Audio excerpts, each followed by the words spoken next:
बिस्मिल्लाहिर्रहमानिर्रहीम अस्सलाम वालेकुम। इस वीडियो में आप देखिएगा कि ख़वातीन को किस तरह से पुलिस एहलकार रोक रहे हैं और वो किस तरह से उनसे झगड़ रही हैं। जैसे कश्मीर या फ़लस्तीन का इलाका हो, वहाँ पर की सिक्योरिटी फोर्सेस के साथ वो बहस कर रही हों।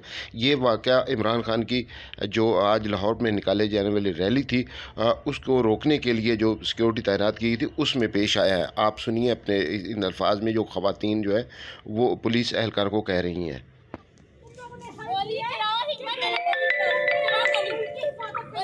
अपने लोगों पे गोली नहीं चलानी, दुश्मनों पे चलानी है। जिनके सामने तुम्हारी आवाज नहीं निकलती,